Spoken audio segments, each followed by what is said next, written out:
Something about the first All right, we ready? Yeah. Call this meeting to order. I would ask that Councilman Ivory Craig would have our invocation. Let's bow our heads. Thank you, Father God, for this opportunity to be here. Thank you. Continue to bless us, Father.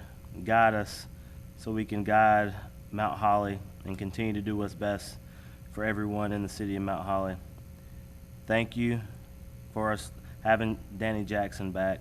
It's an absolute blessing, and I'm definitely excited for the future.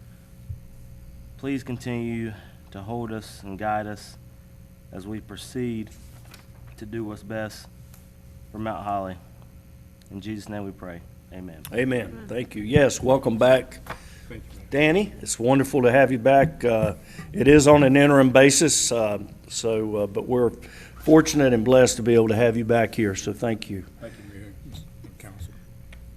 Next is to set the agenda. Are there any changes to the agenda? Here are none. I'll entertain a motion to approve. Motion by Mr. Moore, second by Mr. Craig. All those in favor, please raise your right hand. Motion passes. Consent agenda has 4 items. Are there any questions? Would you like me to read all these numbers for you? Wow. Entertain a motion to approve. Motion by Ms. Polish, second by Ms. Harris. All those in favor, please raise your right hand. Motion passes. Number 1 under the agenda is discussion of proposed 2023-2024 budget and fee schedule. Michelle Wood.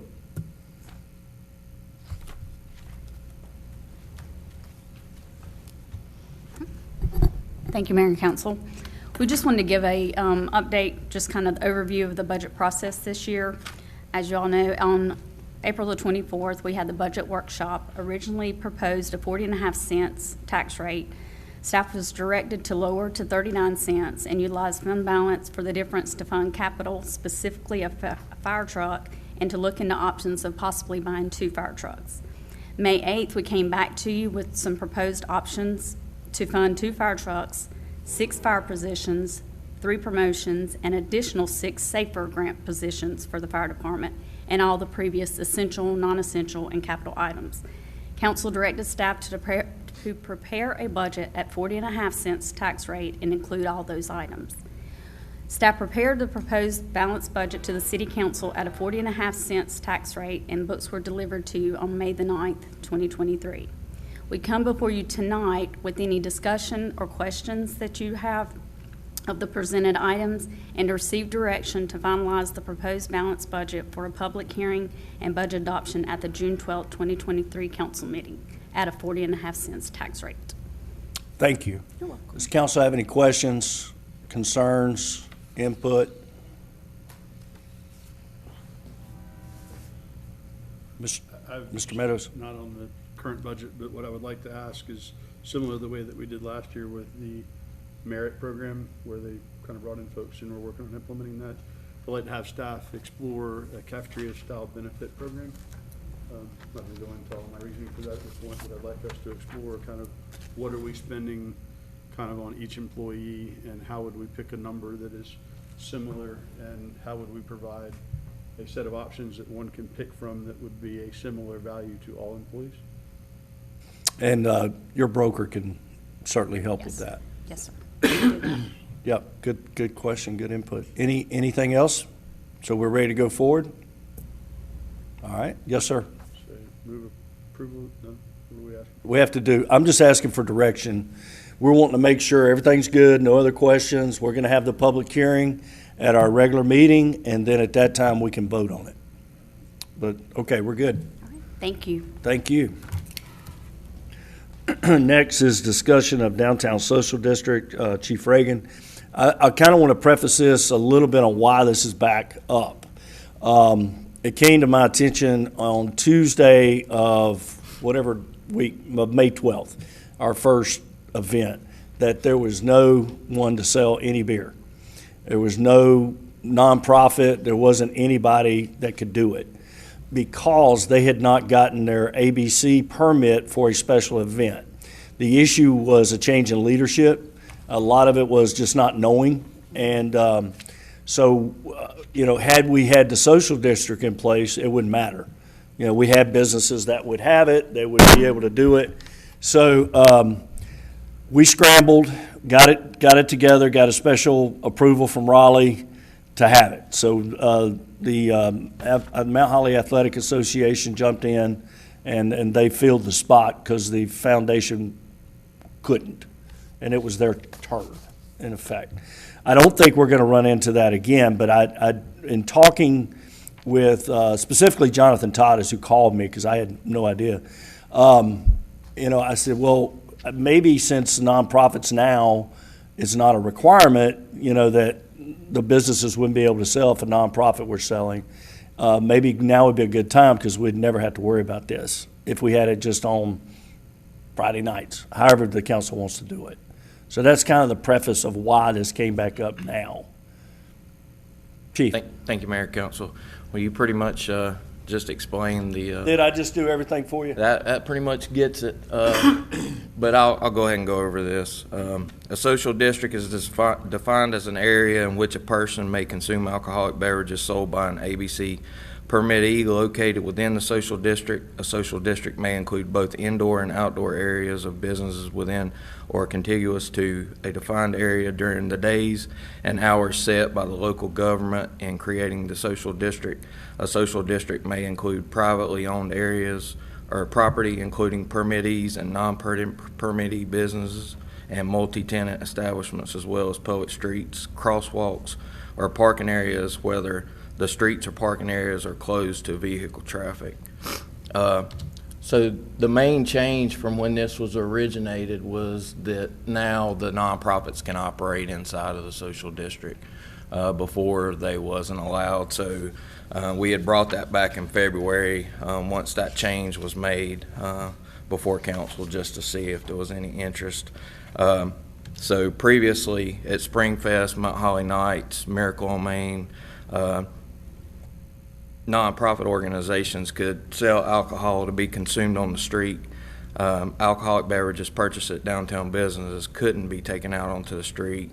However, if we chose to make downtown a social district, businesses and nonprofits both would be able to sell alcohol for these events and be consumed on the street.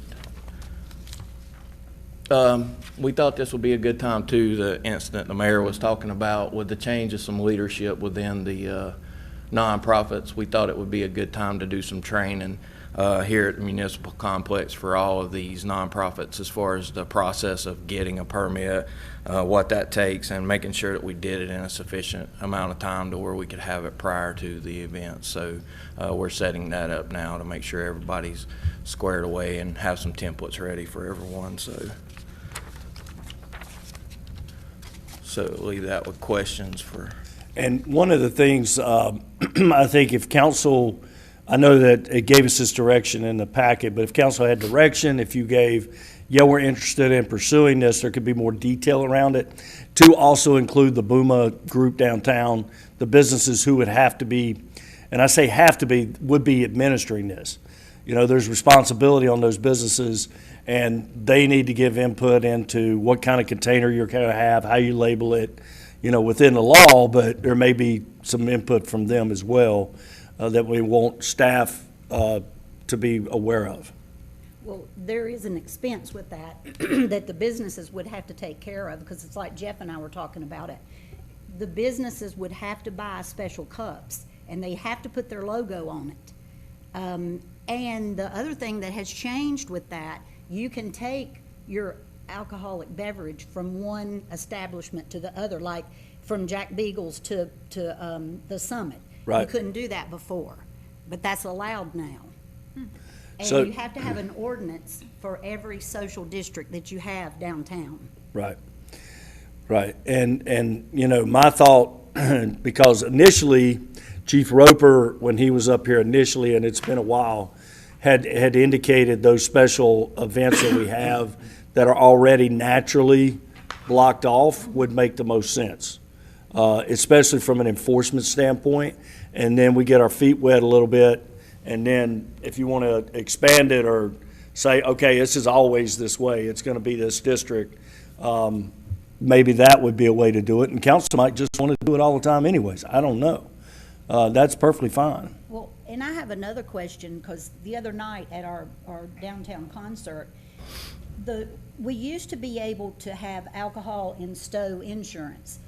It stopped, at the building. You couldn't go past that. But the other night, it stopped at the sidewalk. You weren't supposed to take it into Stowe. So I just wondered what was the reasoning behind that. We didn't make a change unless streets, they put the I would indicators say it out. was a mistake, Okay. No, we haven't made any change. Yeah, I mean, from a legal perspective, if you say you didn't make a change, then we made a mistake, is my guess. Okay. And Because talking it to- should go because you can't have that, you gotta have that room A lot of for people people to sit in sit. that Oh, yeah, parking lot. yeah, absolutely, yeah. And talking to some other places that's adopted this as well, the police department's kind of been like the facilitator of all the business, bringing them in, explaining even to the businesses that aren't going to have a permit, but they want to participate, they'll have to have indication on their door that they're participating for people to Yes. come in with alcohol. So there's some things that those businesses need to know as well. So we're looking at it as if you guys decide to go forward with it, we would need to do training for everybody involved inside the social district, so Well, everybody's there's- aware. Let me just point this out. I'm concerned that people aren't gonna, at some point, realize that they can't go beyond a certain point. I'm not talking about Friday night events. I'm talking about when we open it up. And you say, okay, 7 days a week or 5 days a week or whatever, and where you put the social district. So let's say the Thai place, okay, 119 North Main, and let's say that's not in social district, but somebody comes, they're just carrying their drink down the sidewalk to go in because they don't know any different. Right. And people are going to say, oh, it's a social district, it's everything. And I think from an enforcement perspective, there needs to be guidance on where is the social district going to be. And we're fortunate in that we really don't have that big a space. I mean, when you talk about North Main versus across the railroad tracks, the South Main, right? Right. So there's really not a whole lot. But you've got a proposed restaurant on the corner. It's starting to build on the other side of the tracks, which has traditionally been difficult to attract business anyways. So I just think it's something to consider. If you make it the whole area, it makes it much easier to manage because okay, these are the only spots, And I think that's why that training will be important as well. Phyllis? Somebody good for you to call is the guy from Greensboro. I can't think of his name, but I have it written down at home because when I had my conference, they had a special session on social districting, so Okay. I'll send you his name. He's got a lot of information. Ivory? When's the crosswalk supposed to be done from across the? Does anybody know when the crosswalk's going to be done and we stop blocking off Main Street? Paul, do you know? I know our contractor was doing some additional painting for the farmer's market. This was supposed to be finished this week. Are the bees going to be on it or there's, The bees will eventually be on it. Yes, sir. We're working with the farmer's market to, get that completed. so we don't know Well, I mean, when the bees will be on it? For across the train tracks from. 27? Oh, the upgrade to the crosswalks across 27. Oh, I think that would make a ones that are all difference as gone. well. Yeah. huh? The ones that were there with this. Got worn out? that have gone. Yeah, but I know that was one of the requests that the restaurant had made on the corner and others, along with the lighting situation that we're putting up. But the lights, too, would be another question. When are the lights going to be up? I think it's in this budget year, because I remember it. Yes, sir. Okay. Anybody know about the crosswalk improvement across 27? That project, everything, we start everything in June, so we have a timeline of we're trying to fit everything in, so we don't have an exact date, but it should be in the summertime, because we're starting everything. So you think it's going to be within this year? Yes, sir. Okay, great. Thank you. Yes, sir. So most of this has already been talked about, but I reached out to Jonathan, and I wanted to know kind of what Boomin's position was, and he said, I need time to talk to everybody first. But he did ask a number of questions for himself, which were, what's it gonna cover? Where's it gonna go? He suggested that it be the entire B1 if we look at anything at all. But then he asked, how's this gonna impact my insurance for my business, which is probably the most expensive piece, because liability-wise, you're going to lose control and your name is going to be on and out and about. He also asked, Apparently, there's some sanitation requirements for the businesses with trash cans and recycling. If I participate, they have to be in front of my business, apparently. So there's some questions about that. Who manages that? How do I get the cans? Who picks them up? How often they pick them up? Those kind of things. So that was a question that was asked. And then the cups have already been brought up. The question was who pays for them and, yeah, how much does that cost? Because there's an added expense. So, and they asked for a couple of weeks to know in advance. So I'd like to hear from them personally, but I guess whenever we bring up a public policy, just because everybody else is doing it, to me, doesn't necessarily mean that we should. And I'm kind of wondering, what are we gaining? Because currently, you go to the events, and one of our bigger issues before has been kind of resolved because our businesses, with some of the changes that have already been talked about, we worked with a new ABC officer and worked it out to where I can be a beer seller that's there, sticks and bricks full time, and I can partner with the nonprofits now, so I'm getting something on the product. They're still making their fundraising for their deal. We've got that. It runs well. You know, we haven't had any, how many issues have we had with, I can't remember any, you know, with the way it's currently working. So I don't know if we have, let me back up. So when we tried the first time on OMB, yeah, we were kind of ahead of our time. Didn't quite work just right. This feels to me a little bit like that. Like if we get this 2 or 3 more, you know, restaurants, you know, I don't know, we got Firehawk, we got the distillery. If the corner comes in, and you got 19, and we don't know what else might be out there that's coming. Maybe if we get a little more people that would be participating in this, it might be even bigger than we currently see. So maybe I it's a think the wait and see. synergy would be there when you're trying to get people back and forth.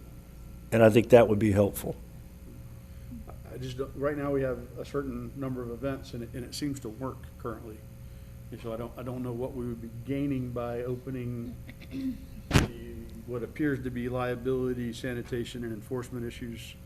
I don't know what we'd be gaining. just I've yet. never really gotten a clear answer on liability, It's a lot to look into. who's liable for that.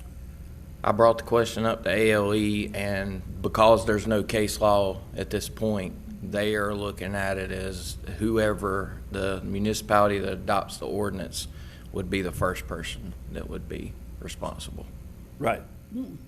But that's, I mean, we're liable now. Yeah, but I mean, it's no difference than having a nonprofit selling downtown, and that's still the city, you know? Yep.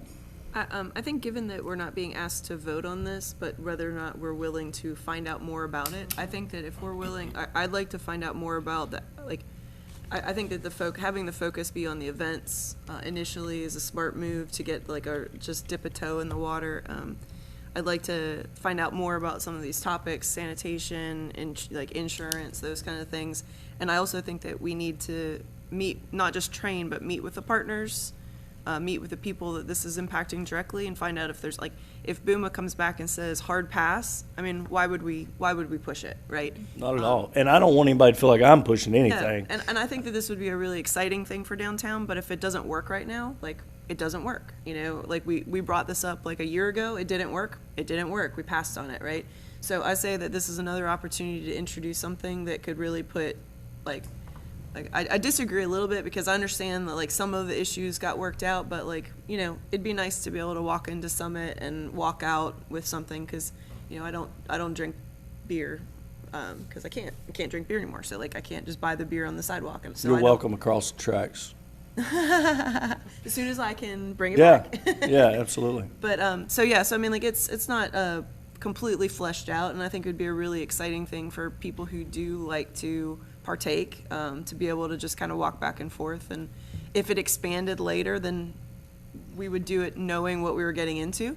I think we just need to take a little bite first, and basically, since this is just looking for direction, I say, yeah, like, find out more about it.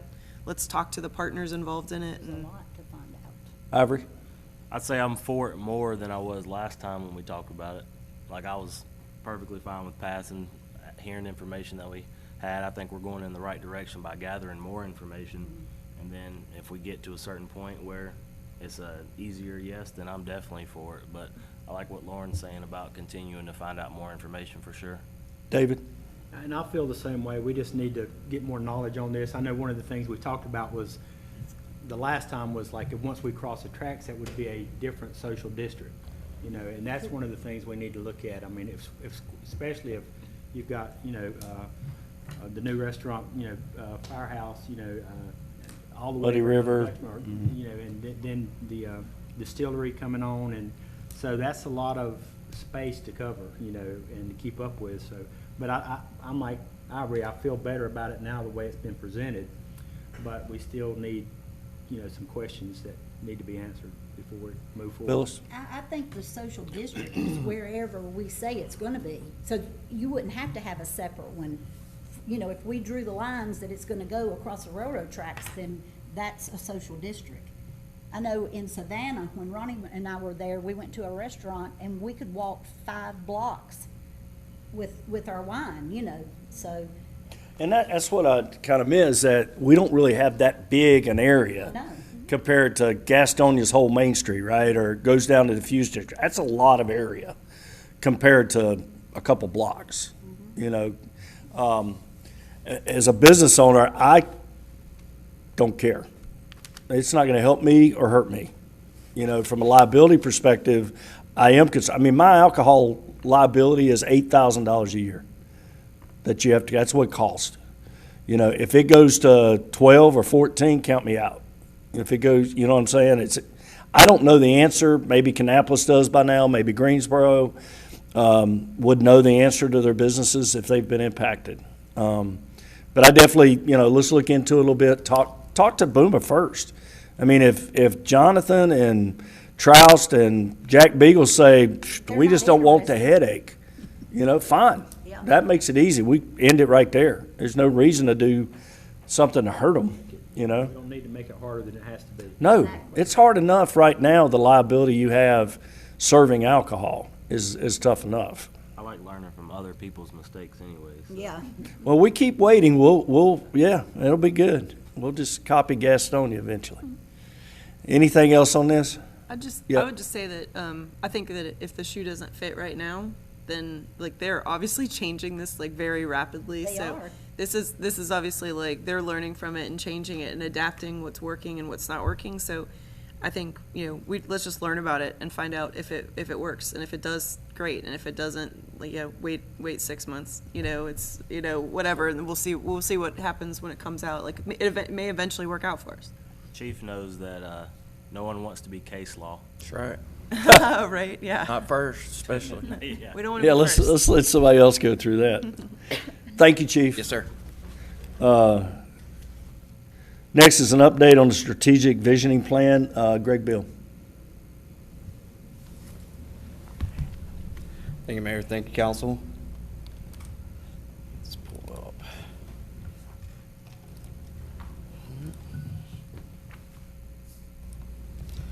All right, if you have the table, we'll go line item by line item on all 100. I'm just kidding. So just a quick overview. I already told him if I walk out, I they'll know he's know. gone too far. I was joking with the mayor beforehand, but I just wanted to give you a quick update where we are. I think it's very important when this was a huge community effort when this was undertaken in October 2017. That's when it began. It was adopted January 2019. Just covering some overview of the core values, some accomplishments to date, talk about the matrix, which is the most important chapter probably. It lists all the goals. We have vetted this through the city summit back in April. We intend to, with council's direction, go back to the city summit to try to create some new partners. Many of these groups weren't participating in a lot of city functions at the time. And then areas of future focus, and then we're going to bring up that parking lot item that we talked about at the council retreat, which was the East Catawba Avenue Residential Small Area Plan. Perhaps the most important thing was to people who participated. We had 550 completed surveys. Over 850 people participated in this plan. There were several thousand touch points where you had opportunities to participate. So very, very good public process, and this is our third go-around with 03, 08, and 2019. But to preserve and enhance the small downtown character, or small town character, that was very important to people. Expand and connect the downtown core, improve connections throughout the whole city, and just really, we had a whole chapter dedicated to art, placemaking, and a healthy community. something that we didn't have to have in the past. That was important. First impressions as people come into the city, there's 5 entryways, really enhance our first impressions in our gateways. And of course, the visionary leadership that we've had with the mayor and council, city managers, and so on and so forth. Department heads have been here quite a number of years as well. It was broken down into 8 chapters. The Woods and Waters District was added because that gives us an opportunity to partner with the City of Gastonia, State Education Forest, the North Carolina Forestry Services. Some of that is being done as we speak. Huge focus on downtown. There were like 46 goals, I believe, just dedicated out of 111 to downtown. Talk about connectivity. Again, the placemaking arts was Chapter 6. And the most important thing was, how do we implement this? So there were 6 chapters, 31 broad recommendations, and 111 specific recommendations. The most important thing in this document was, like, you need to celebrate your accomplishments together. This is not the city's vision plan, it's the community's vision plan. As of today, 36 goals have been completed, which is almost a third. 22 goals are in progress or ongoing, 20% almost. And we have less than half of the remaining goals at 48.6. So that's incredible over a COVID impact, past few years. That's incredible to see that. The matrix was a way to organize the things, short, medium, long-term time frames, create partners, identify those partners and who's taking the lead on these goals. So we brought this up at the city summit, and we wanted to look to these groups because there's about a dozen or more, in the city summit. How would you like to assist on these? And we gave them a handout. I want to thank Paul Lowe for creating this wonderful table, and Brian DuPont for his collaboration on that. We've gone in and added specific notes on all goals for your reference. So, again, coming back, in July and talking to the city summit some more. Right now we're doing a wayfinding project and a Blueway study, and this shows that this North Main entryway, it looks like that now. Council has wanted a digital message board sign, and that's in the plan, and this is a good opportunity. Another one is at the former Family Video location, Marco's Pizza. Now that the widening project's done, there's really good opportunities to connect those areas. Create entryways into our downtown that are aesthetically pleasing. Another opportunity is behind Firehawk Brew Pub. There's 6 acres. This former Bill Johnson, the heirs of Bill Johnson own this property. We've gotten some interest here and there, but it really talks about connectivity into the Woodlawn Mill. This whole 3 corners area is very important in the plan, as Woodlawn and North Main. And look at what we've got accomplished by building partnerships with the private companies, private entities. You have Muddy River Distillery, you have Firehawk Brew Pub, you have Woodlawn Mill that is set to get approval from the state hopefully this month for their plans. And then of course down into downtown you have some things happening on North Main with the sushi restaurant, the Holland Building. That's the 3 corners area. I believe the old service station at the split, we call it, is for sale because we're starting to get some interest in it, and people talked about redoing the garage for a restaurant or something along those lines. The plan calls a little bit more of combination of those properties and more significant building, but I think that's a good placeholder for now.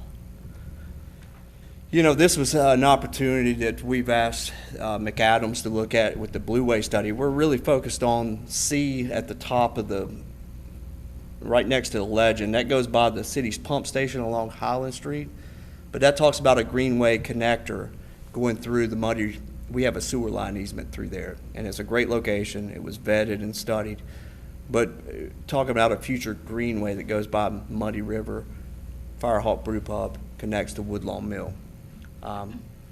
Duke didn't seem too enthusiastic of supporting the Blue Way and facilities because of the protected nature of the creek. We don't understand at times when banks are eroded how not allowing a kayak launch will protect the environment. I think it will help restore some plant life and get some consistency here, but we have to follow their rules when it comes to the FERC boundary.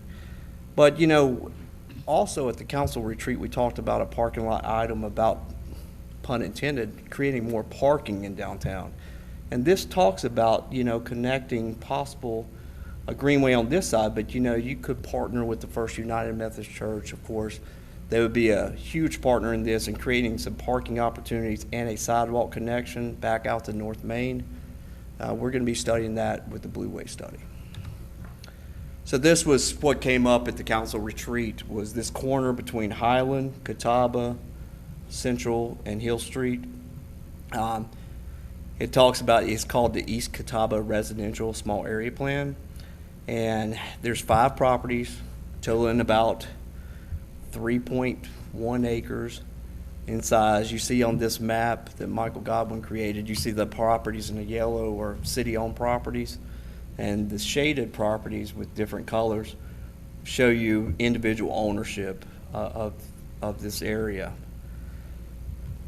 The city rezoned this in April 2009 because we had a vision based on our downtown development manual to extend the downtown overlay to the downtown gateway along 27 to create an extension of downtown, or to get downtown to the river. And, you know, some of the major investments, of course, have been Caramont Regional Medical Center. Some other things are coming, you know, with ONB in that corridor as well. But you have single-family homes that are non-conforming in this area. They can't expand. We don't allow single-family homes in the B1 district. Only the current zoning as far as residential only allows townhomes and condos. Now, we did things purposely because it would already, we have a feeling would already be redeveloped. There was strong interest in building some townhomes, 2-story. But the fear was to allow townhomes and apartments and some other things without any type of design standards in our downtown. You would chew up some potential business opportunities, and people would just, you know, put residential along our main thoroughfares. So it requires a 3-story height limit with ground floor commercial, and that has, you know, the residential builders have stayed away from that requirement. You know, they could apply for a tax amendment, they've chosen not to. So that has essentially preserved this area by having these standards in place. So right now, the current use is mainly business. It does allow for these townhomes. There is a downtown development manual that guides the development. You know, and outside of city acquisition of these properties, you could, you know, we could meet with the property owners. I know this Eric Schultler particularly has stopped by, lives out in Palm Springs. They travel here, you know, once every couple years and ask if anything new is coming, sit down and meet with them. But they're very interested in selling the property. These are heirs, and then of course you got Springs Properties here. You know, meeting with these owners to see if they have a vision. But they would have to work together to volunteer conditions for conditional zoning. You can't institute conditional zoning unless the property owner signs off. Similar approach to Muddy River, the Mount Holly Cotton Mill and Woodlawn Mill. We got those owners to volunteer for a conditional zoning district. Yes, sir. Why is there an airplane on top of Tom Katzlera's house? Do what? There's an airplane. There's an airplane on top of Tom's house. Yeah, I don't know. I guess I just now noticed that. I knew guess we weren't going to do an airline we're museum, right? And I'm But sitting there going, area- poor yeah. Tom Katzlera's, his house has That's been Miracle on landed the Hudson right there. We're moving it over here. So yeah, I just noticed that. I guess when they were doing the aerial, it probably picked up a I plane think flying by. Michael just wanted to know if we were paying attention. That I didn't even pick up on that. I was like, "What are you talking about?" But yeah. Sorry. So no, that's interesting. Mount Holly Municipal Airport. Airport museum. Yeah, Airport Museum. But you know, that kind of gives you some idea of how the property's owned. It is zoned B1 business. It's not. It was zoned R8. Most of our downtown was zoned R8 single family back in the day, and that allowed things that may be questionable. You know, it was a mainly single family in your downtown, but it also allowed mobile homes and some other uses. Council said, let's take a hard look at that. We created a residential downtown zoning district that buffers this area. It allows for a variety of single-family and multifamily uses outside the B1. But, you know, be happy to answer any questions you may have on this. But just a, you know, quick overview of where we are, and we're pushing forward. And Jeff? Do you have any plans of updating the plan, and if so, when would that be? yeah, I think you know, we originally the plan was for 10 years, but seeing how we've gotten almost over 50% accomplished, I think there's an opportunity to do some things, because at the time it was adopted, we didn't have a Parks and Rec master plan. One thinking is to take some goals from the Park and Rec master plan that was adopted June 2020 and say, well, what were your main goals from this plan? Well, that has a perfect fit for Chapter 6, which is art, placemaking, and a healthy community. You know, you're increasing recreational opportunities and maybe incorporating some of those as low-hanging fruit. There's some land use plan recommendations about expanding your downtown core. So specifically, I think it may be good to vet some things through the City Summit to see if they have some things that they want to do as a nonprofit and take the lead and fund those, because there's interest. And then coming back to council with an amendment procedure and you know, updating the plan, but I think we could handle that in-house and then just carry out the 10-year period, and then sometime around 2029, start looking at doing a new plan, if that works. It's kind of where I was driving towards, was that undertaking all of the sections is a pretty big undertaking, that, you know, there seems to be some movement, particularly around, say, the arts, that we've had a lot of good movement, and I think some of the low-hanging fruit has been taken up there. So maybe exploring some of the ways that that might be expanded sooner than later might be another one to look at as well. There's some really good stuff, like that chapter is pretty much almost complete, because we have a mural policy in front of the PAC. We've asked, you know, council to consider, when public projects come online, maybe 1% for public art, for like a water tank project or something like that. But yeah. I think we need to, I mean, we've talked about this. I don't know where it is. I don't know what the priority is for parking. But, you know, you mentioned additional parking in concert with some of our, well, in that case was the Methodist Church. Danny, 10 years ago, Danny, you remember the MOU with the churches to use their property? Well, nobody knows where that is, nor is anybody here that would have agreed to that.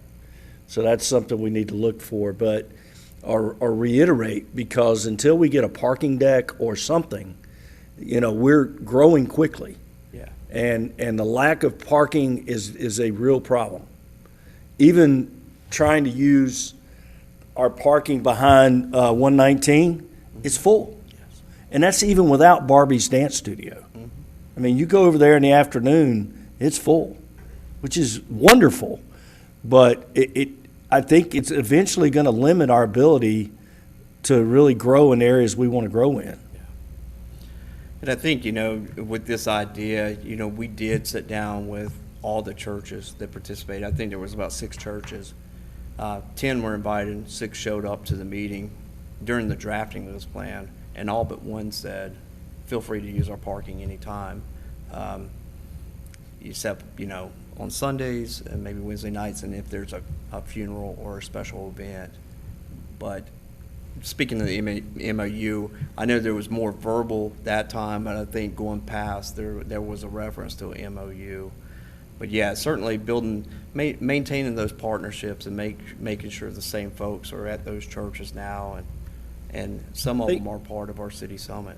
I think the feedback we've gotten from the churches in conversation over recently is what's left behind after events, et cetera. Presbyterian Church, the Baptist Church, Lutheran Church, especially because of all the events that take place. But, you know, they're the ones that clean it up, you know, and they have to go out and find various things that are out in their parking lot on a Sunday morning, you know. And if there's a way we can maybe partner with them on policing that, not policing, but cleaning the area or looking after the area after a concert or an event would be helpful for that relationship. Yes. And that, the one that said no, that was their main concern, was the trash that was left behind. It's a real problem, no doubt. Any other questions? Great job. Thank you. Thank you for bringing everything to us on a timely basis so that they can be accomplished. Yes. We really appreciate it. No problem. We're looking forward to it. Thank you. Yep. Next is discussion of the Stanley Water Agreement. Jonathan Wilson, Marie Anders. I'm not used to Marie being down there. Thank you, Mayor and Council. I came down here because when you have a visual, sometimes it's a little easier, and there's a lot to it. So just wanted to provide, Jonathan and Brian and I wanted to provide an update on the status of the Stanley Water Agreement. And so you did have in your packet a red line version, which is the last version that was sent to Stanley's attorney last week. So just giving you high-level look at this. It is good to just take a minute and pause and say there's a lot of history behind this agreement. So 1990 is the first agreement with Stanley, is just for an emergency water connection. At that time, they treated their own water, their own drinking water, and we had a mutual emergency water connection agreement with them. Then in 93, Stanley, Mount Holly, and Gaston County signed an agreement together for the installation of the Highway 27 water line between Stanley and Mount Holly, the master meter, the booster pump, the elevated water storage tank. And in 1995, there was an easement from Stanley to Mount Holly so that Mount Holly could construct and own the elevated water storage tank that's on Highway 27. So those things are always in the background of what we're doing. Then there have been 3 water sales agreements, one in 93, one in 2005, and another one in 2012. So here we are considering a 4th agreement that would replace essentially these 3. An overview of this particular new agreement is in November, you gave direction to Miles Braswell and I to pursue a long-term agreement for water sales between Mount Holly and Stanley. The rate would be $3.60 per 1,000 gallons of treated water for 5 years, and then the treatment rate thereafter. And so prior city manager and I have been meeting with Stanley's town manager and their town attorney to work on a written agreement, and then have been meeting internally with Mount Holly's staff to fill in the blanks, so to speak, on what's left over to be worked out. So we've met with Brian DuPont, Jonathan Wilson, and Robbie Stewart on multiple occasions to work out the rest of the agreement. So hitting the high points, it's a 20-year agreement. The rate is $3.60 per 1,000 gallons of water for 5 years, and a treatment rate that could change once per year after that first 5 years. That in order to determine what is the treatment rate, Mount Holly and Stanley would jointly participate in a rate study once every 5 years. At that point, the rate for the next 5 years would be set, and it would be this projected treatment rate.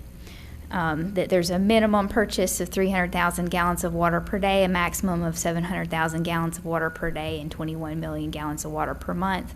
If Stanley went over that maximum, which it's not anticipated that they would do that, this maximum is set to be over their peak flows. But if Stanley did exceed their max, then they would pay the inside non-residential water rate for any additional water.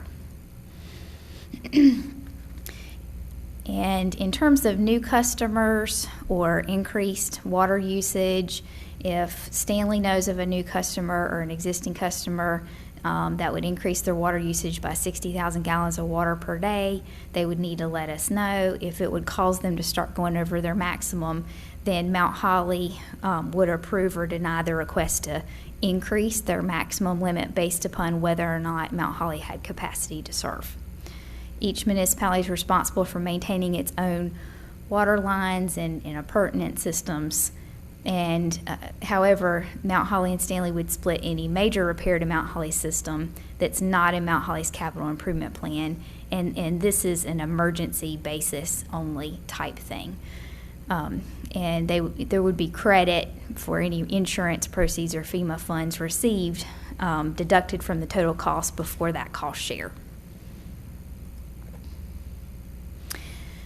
Mount Holly is responsible for providing water to Stanley, which meets the federal standards for safe drinking water adopted by the North Carolina Division of Environmental Quality. And Stanley would be responsible if they introduced any water quality issues, like through a line break on their side of the water tank or in their 12-inch water line between the master meter and the water tank. Then there are other provisions about adjustments for failed meters and having good contacts with each other in case of emergency or unusual readings, and that Mount Holly does have a water restriction policy in place, and that Stanley would have access to the same radio water meter data that Mount Holly has, and that we would provide advance notice in case of interruption of service. So this would terminate the prior three, or some of them have expired, but to the extent that anything is unexpired, it would terminate any prior water sale agreements. Also, there was a provision in the prior water agreement that modified this easement from Stanley for our water tank, allowing us to place cell tower through leases on the water tank, and now that has been separated into its own easement modification to be recorded. So I am not bringing this before you with a request to review for a possibility of approval, because there are a couple remaining topics. So I wanted to take this opportunity to point those out, receive any feedback that may be necessary. So the remaining topics.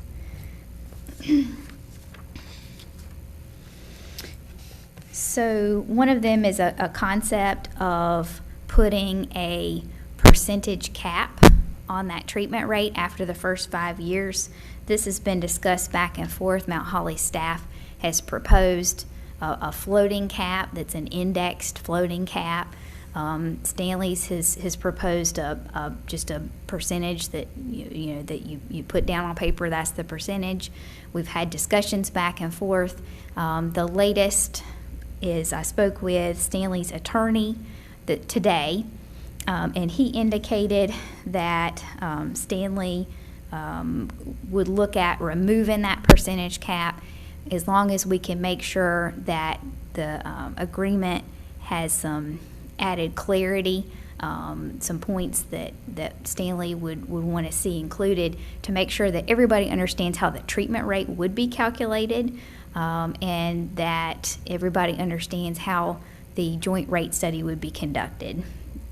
And so with a few points of clarification in that paragraph, Stanley has indicated through their attorney that they would no longer be seeking a percentage cap on the treatment rate, that it would just be $3.60 per 1,000 gallons for 5 years, and then the treatment rate is what it will be after that. Just making sure that everybody understands how you calculate that and how you pick the consultant. They also previously had some concerns about who's responsible for water quality and the cost share, but it appears from all indications through their attorney that those concerns may now be resolved. So in terms of timing, I'm bringing you this update today to receive any possible feedback, attempt to answer any questions. I do anticipate receiving Stanley's final revision this week with their clarifying language on the treatment rate formula and how you pick the water consultant. And so, assuming that is received as planned, then Stanley Council would look at putting the agreement on their June 5th agenda for review for approval. And then I would be able to bring a Stanley approved agreement before you at the 6/12 council meeting in that case. Any, go ahead, I'm sorry. No, same thing. Any questions or discussion? I thought that was the next stop point. Any questions or discussion? I want to thank Jeff for his conversations with the Mayor Stanley. It's really helped bring us together, so I want to thank you for that. Yep.